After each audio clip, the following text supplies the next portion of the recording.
Hi everyone, welcome to the Pit Stop. I'm your host Raja, and today I am so excited. I'm joined by the very beautiful, the very exciting, larger-than-life personality.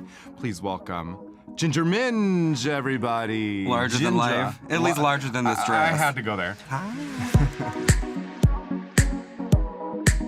Thank you so much for being here. Well, thanks for having me. We have a lot to cover today. This is the final 4 episode, but let's talk a little bit about what happened last week. Let's talk about it. Cameron Michaels, for the 3rd time, has to lip sync for her life and sends Ms. Cracker home. I know. Bless. Well, that was kind of Sophie's choice at that point. You know, I love both of them so much. I think both of them are completely different in what they offer to the competition. Yep. But then Cameron came in and slayed that lip sync. Mm-hmm. They both slayed the lip sync. They did. They were both quite amazing. Oh, absolutely. Yeah. But there was such, passion and fire in Cameron. You could really see it. Yeah, and unfortunately, emotions really kind of took over Miss Cracker, and she had to go, and I'm sad to see her gone. She really brought it. But I feel like she always did what she does. She's so f***ing adorable. She is. So Aquaria wins for the 3rd time. Is she the contender of the season? Because she is not messing around. Well, I don't know if you can say that she is the contender, but she's Really won is. 3 challenges, and she has never been in the bottom 2.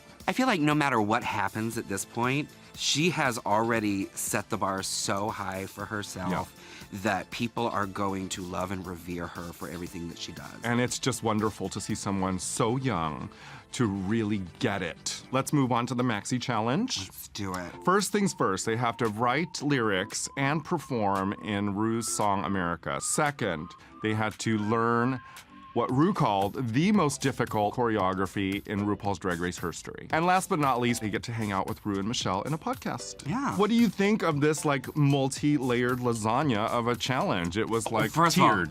I'm really jealous of it because I love that they have now switched it to these live performances. It's like a mini pageant. I think a lot of the focus on Drag Race is there's a lot of lip sync. Lip sync for your life. It's the big challenge, but not everybody lip sync. So it's nice to see performers actually perform live. Okay, let's talk about the recordings itself. Who do you think did the best in this? Well, I'll be Cameron. Cameron was a shock to me. Fantastic, Yes. Absolutely. Her voice is actually really lovely. Yeah. I think the one that went in with the most confidence was Eureka. She just jumped right into it and she nailed the recording of it. Aquaria went in with the confidence and then immediately lost it once Todrick was like, no. But she pulled it out in the end and I really loved her verse. So the next part is the podcast. You were talking about pageants earlier, and this is that interview. It is like you were sitting in front of the judges. Yeah. Well, I thought that all of them, especially considering, how daunting that is, handled themselves very well. I thought that I learned a lot about Aquaria and Cameron that I didn't know watching the entire rest of the season. I also really love Asia's viewpoint on drag, where it comes from, where it is, and where it's going. And I think that there's something very important in the way that she broke that down for Ru and Michelle. Okay, last but certainly not the least. I don't know how they did this, but it would take a miracle from God herself to get me through this choreography. You and me both. Honey, when Ru said it was the most difficult and challenging choreography, she was not f***ing joking. And I was watching Aquaria when she was going first, my body ached for her. No, Aquaria, I thought, did a fantastic job, but of course she did. It had to be very daunting for the other 3 to sit there and go, well, if this is where we're starting. I also think that our viewers and fans don't realize, you don't get days to do this. This is all done within minutes. 48 hours.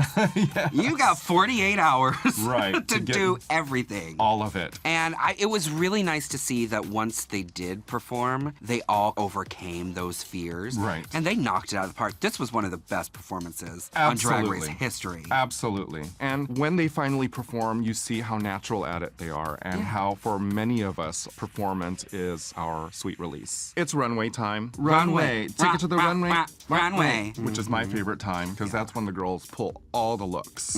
Let's go down the list. Aquaria. Stunning.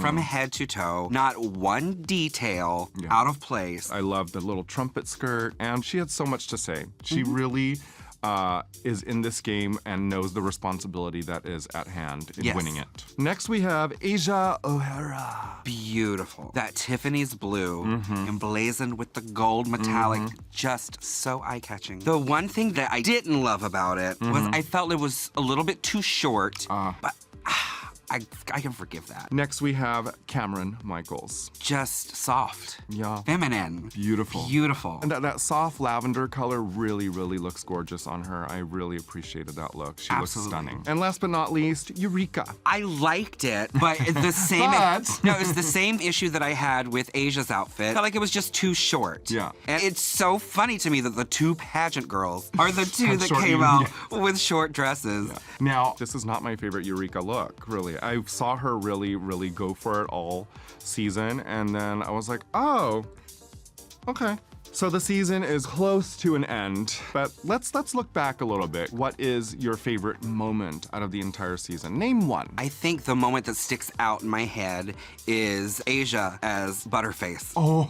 It's so funny to me. Brilliant. It was, and because I had followed her for so long and known her as this beautiful, glamorous pageant title holder, I never expected to see her take herself there. To me, season 10 really brought it to the runway. There were so many moments that I can't even count where I was just like, oh wow, oh work, yes. It was one of the best seasons Yeah. in a while. Yeah. I really enjoyed every moment of it. Lip sync for your life. They all had to lip sync together. Who was your favorite? I thought that they all did really well. Well, and I think if you make it to the top 4, you should have fun with it. You Yes.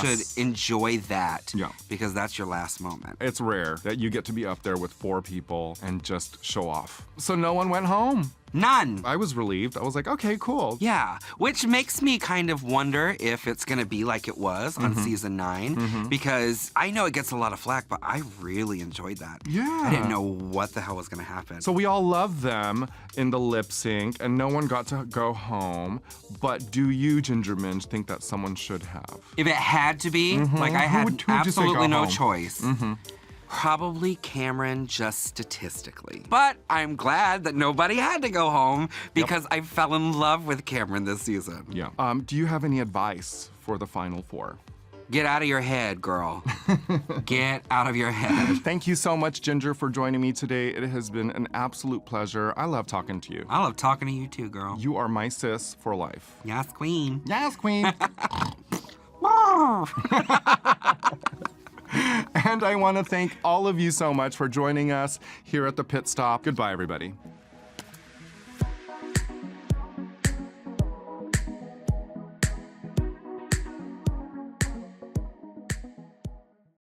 Hey beauties, it's Sasha Velour, the winner of RuPaul's Drag Race Season 9. Do you want all the hot Drag Race tea?